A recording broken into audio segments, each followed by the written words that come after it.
Hello, Knights fans. We're back with this week's edition of the Knights Baseball Roundup. Here, as always, with Coach Gary Puccio.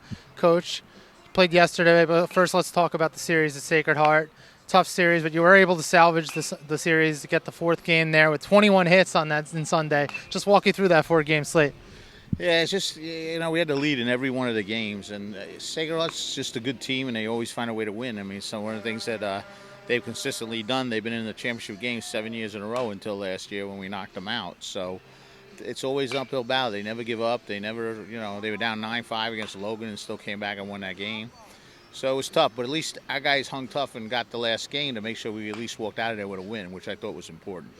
Yeah, you got a huge offensive performance. I mentioned the 21 hits in that day. One of the big hits was a two-run homer by your senior Ryan Brennan. We've talked a lot about Ryan on the show this season. Another accolade for him, for the team leader. 100th career RBI, which came on that two-run homer. Talk about his performance and the 21 hit day and all. Yeah, he's got 32 ribbies already this year in only, 25 games or so, 26 games. So he's been outstanding. I mean, the kid's the team leader. He's just he's a monster at the plate.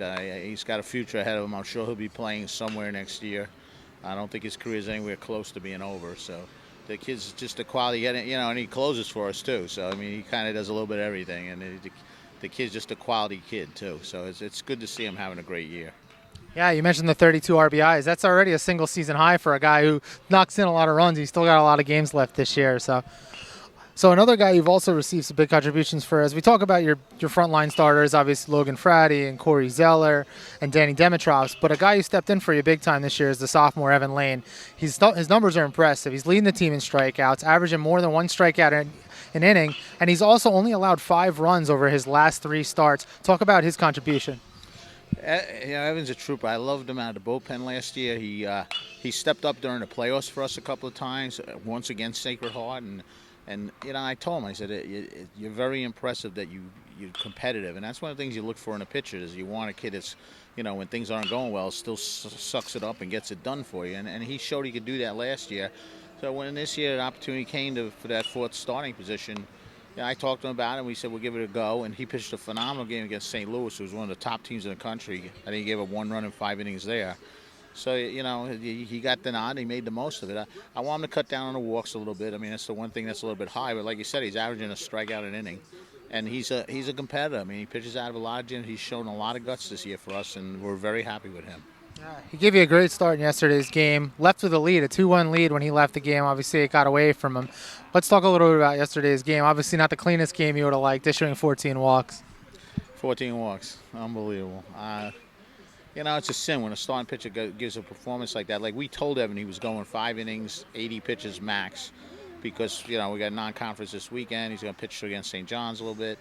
And I kind of using this as a chance to give the starters a bit of a rest, like, not let them go 7-8 innings because then we get into the home stretch of the conference schedule for the last 4 weekend series. So my feeling is let them go 5 right now. We're going to do the same thing today. Let them go 5, and that's it. And unfortunately, it cost them a win that we just going to get it done for them. Obviously, not to look ahead to the tough weekend series because today you have St. Peter's here at the Nemoli Family Baseball Commons, a team that's also scuffling a little bit. Obviously, they're winless on the campaign. How hard is it for your team to stay focused and not look ahead to the nationally ranked St. John's team and try to get business done, taken care of today? That's why, after I think it's May 1st or May 2nd, we don't play any non-conference games the rest of the season because that's one of the things I do believe is once you get into the heart of the league and you're competitive for a playoff spot, the non-conference games become very hard to stay motivated for. If I had a bigger roster and you're playing 6-7 different kids because that's really what you want to use that for is to play some guys that don't get to play. We're not really in that situation. So it's kind of like not helping us the way, non-conference games should help you. And that's why I've always made it my policy, like come May 1st, May 2nd, no more non-conference games so that every arm's available for the games that count. And also, like I said, I just think it's really hard to motivate the guys in a non-conference game. Mm-hmm. And that definitely hurt us yesterday.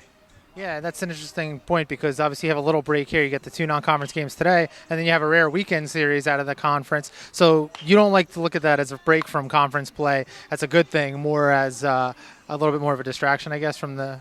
Yeah, this weekend's a little different. Obviously, St. John's is top 25 in the country, so I mean that's a game kids are going to be up for just because of who they are. Mm-hmm. But nothing against Delaware State or St. Peter's or any of these other teams, but it becomes, at this time of year, it really becomes almost meaningless unless you're getting some guys some at-bats who normally wouldn't get at-bats. And like I said, we're not really in that situation. So, it's, I mean, you play them because they're on the schedule, but I've definitely made that a point. Is come May 1st, it's all about playoffs, all about conference. Well, great. Thanks again for your time today, Coach. Good luck today. Thanks, Brian. Appreciate it. So the Knights will take on St. Peter's today here at the Nemoli Family Baseball Complex with a 3:30 start before they head up to Queens to take on St. John's. That's a 3-game series beginning on Friday with a single game on Saturday and before concluding on Sunday. For all information about the FDU baseball team, head to FDUKnights.com.